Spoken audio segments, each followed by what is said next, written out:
Supercoach for round 15. Pretty tough, to be honest with you. Captaincy roulette is a thing. I'm finding it very, very difficult. Depends if I go for Hines, Cleary scores more. I then change it to Cleary. Cleary gets injured. I go Hines in this week, and he has a shocker. So that really separates a lot of players here. If you were able to put the vice on Garrick and obviously take the 169 over Hines, there's 140 odd points there. 120 odd points there. If you happen to obviously play someone that probably scores 20 or 30 less than your 17th guy, then it's clear by about 100, let's say that. But 1366 compared to 1266 is a massive difference there, and it was probably the difference between me making a few ranks and instead of losing 471. So out to 1614 the overall rank here for the season, still in the top 1%, which is solid. And 17 trades before this week. I've made 2 currently, and I'll show you those right now. Not super excited on the trades, but I think I should be able to go pretty well this week. I just need a bit of a plotter in the mid section, or the front row forward section there, considering I've been absolutely decimated with a couple of bad sort of outs really in Greg Marzou and also Christian Welch. So really was just looking for Welchie to hold all the way through till 16 here to get this one. But now it's looking like it might have to be around 17s a week that I need him. We hear a lot of dogs, tigers, and also the Sharkies players there. So let's look at my score here, and I got absolutely pumped in my league. This is pretty hilarious. So I was first in my head-to-head league, and the person I was playing is 20th, and they happened to get 1551 and beat me by almost 300 points. So pretty crazy on that front.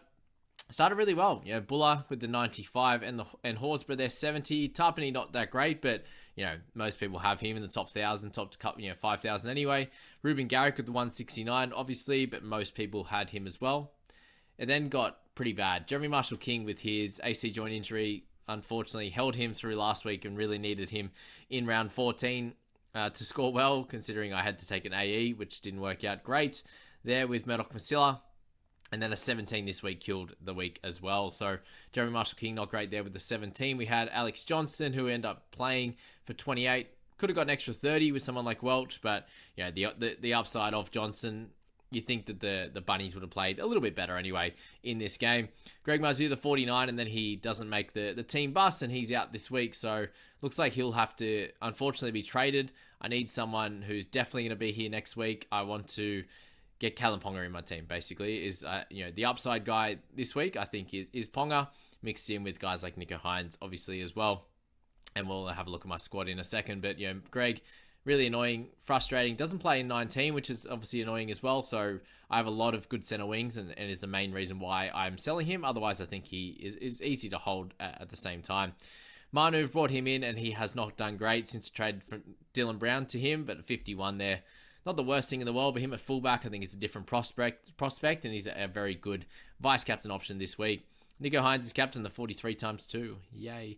I did get absolutely saved by the last game. So Wilton scored a try and got 58. Pretty yuck, but it could have been worse in this type of game. Mulatalo as well did score a try, and got a contribution as well, which was good at 73. In that one, got an assist. I think it assist, but went to that last game. Got 138 from Gutho, which was huge. 3 tries in that first half. Jacob Preston absolutely killing it, 90. Hopgood the 62, and then I had Tohu Harris with his try assist, was nice. Mitch Moses I brought in as well, which doesn't help us this week, but still an 89 there. And then you're looking at the non-players there. Murdoch Masilla 27. I brought in Turpin to get a bit of a cash grab, knowing I also would need a player or a hooker this week, and I thought he'd be able to make some cash and end up with a 56. Just the tackle bot Terps is what I'm calling him now.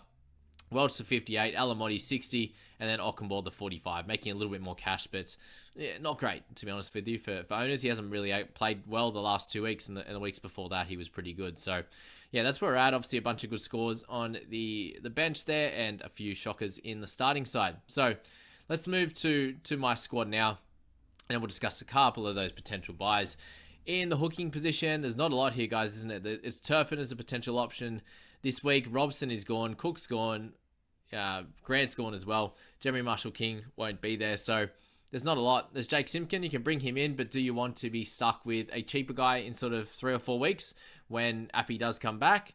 that's something you need to look at. He's obviously out next week as well. That's where Turpin, I think, was good because you get him for round 16, you get him for round 17 as well. So Terps obviously made a good chunk of cash last week, just over 50k, I believe. And then you've got Simkin there as the cheapie.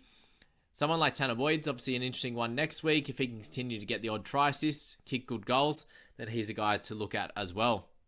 In the middle there, in the front row forwards, I've actually brought in Taniela Paseka this week as a guy that can play the next 2 weeks, 16, 17, and obviously 18 as well, and really do a solid job for us. Because at the moment, Horsburgh, Taps, and Welchie are in that position. We have no one that can come up from our 2RF.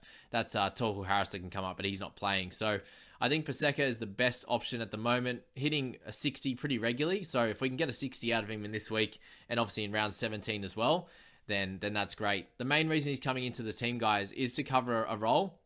He'll eventually get moved up, but at the moment, he's a guy that's super important for that Manly side. His runs, obviously getting 2 points each time, or the majority of times there, gets him to that 60, and will do a job and potentially make a little bit more cash, but nothing too special. He'll kind of hold steady for me and really just do a job over the bye period, and then we can move him on when we want to get some of the top dogs in Tino and Payne Haas and these kind of guys in the squad. My main issue, guys, is round 17. So I did end up trading out Ben Minogue-Masila for Taniela Paseka, and also Greg Marzou comes in, Joey Manu comes down to center wing, and Ponga comes into the 5/8 position. Considering he has cover for the fullback position as well, I think that's helpful, but Garrick and Asako obviously can do that as well. Team's looking pretty solid, guys. I've ended up with those two trades having 15 in my team. If Billy Smith happens to be a laid out, that takes to 14, and we're not too stressed about that. We've got Alamotti. We're not super excited about him, but he's obviously got a 60 in him, it seems. Hines is going to be the captain. We're going to have, it was either going to be Ponga or it was going to be Joey Manu as vice. Right now, we've gone for Manu. But me looking into next week, guys, I have a multitude of players that won't be back. So thankfully and hopefully, Turpin and Marshall King will be there next week. Horsburgh, Paseka, Tarpany, and also Welch will be there. So that's very, very helpful. But Preston, Wilton, Ockenbaugh, and Couchman, I'm saying are not going to be there next week. So there's 4 guys already out. So let's count them up, guys. 4 down already. And then you've got Hines going to be out for 5 down. Hopefully Moses is back. Something you've got to think about as well. 5 down. Then we have Ponga and Walker playing. Still good. Garrick will be there, thankfully. We have Manu's going to be there. Mulatalo's going to be out, and Alamotti. There's 7 down. We have Billy Smith, who I don't want to count, but likely he still plays anyway. But we've got Asako and Johnson that are going to be there. And then Buller's going to be out as well. So there's 8 with my 2 trades, leaving me with 17 playing next week. And that is with Moses hopefully backing up, Walker coming back from his injury, and then not counting any of the issues that we're going to see with injuries, suspensions, and the like heading into this week. So I am very excited with how the team is set up for this week. I think I've got the majority of the best scorers, and that's what I'd suggest to look at in your side, guys, is making sure that you have, or close to having, all of the guys that have that really high upside, and then you can set your team up in a good way heading into this week in round 16, but obviously looking at 17 as well, because, if you have a couple of red dots, the guys that, aren't going to be playing, the Jack Howarth and these types of guys, then, you have 2 or 3 of them, plus, 4 or 5 or 6 of those, the dogs players, the Sharkies and, those players there. And then that's going to be very hurtful for your squad heading into that week as well. So, and obviously trades are very important as well. I used the 2 this week. I still have 2 boosts. I don't even know if I'm ever going to use the 2 boosts there, but, maybe next week, if there is carnage, then it's a week I could use a boost, but unlikely I want to be doing that. After the 2 trades this week, leaves me with 15, for those remaining 12 rounds. So, it's not great, to be honest with you. So I think, not using those boosts probably works out well. There's times where I could have maybe used it, but I think that would have drained my trades too much, obviously. And I think I'm quite okay with the amount of trades I have left by just making 2 this week, setting myself up pretty good for next week. Hopefully 1, maybe 2 max in 17. And then really the goal is to, by round 2021, be able to have sort of 1 for each of those last, 7 to 8 weeks, at least in the squad. So if I can use 6 now, maybe for round 17, 18, 19, and maybe 20, then leaves me with at least 1 a week to make a decent move if we need to. And obviously have plenty of team value sitting at just under 15 mil at 14.87 to be able to set the team up with a lot of different guys that can slot in. The center wing at the moment, it does have Alamotti and Billy Smith, but it has 5 guns. The fullback position, pretty clearly say Buller is a gun at the moment. So I have 2 guns in that, 2 guns in the 5.8, 2 in the halves there. 2 RF is going to be a spot I think I'll upgrade. Wilton will be the guy I think to move on next week if I do make a trade. Guys like Ockenbaugh and Couchman are the crappy guys in that one. We have a couple of keepers here, 2 to 3 in the front row forward, and then 1 keeper in the hooker, which eventually we want to get some upgrades in there, and then get some of the cheap guys down, from a Billy Smith or an Alamotti down to a real cheapie in around 2021, and set our team up for our final squad, our final run at the title. So sitting at, in a solid spot, guys. As I said, 1,614. Could be a lot better. It's been very much an up and down. Between 1,100 last week was my, the best spot I'd been in, up until, that 3,500 a bunch of weeks ago. So up and down between there. I think it'll be an up week, obviously, with 15 taking the best 13 scorers. And I wish you all the best of luck with your trade-ins. As I said, just going for the high upside guys. I'm not super excited on a lot of the front row forwards in there. And obviously 2 RFs in Madison and these guys. Again, at 5'8", not super excited by that. I think he's a better edge scorer. And then obviously a middle as well. Good luck this week, guys, and we'll see you in the next one.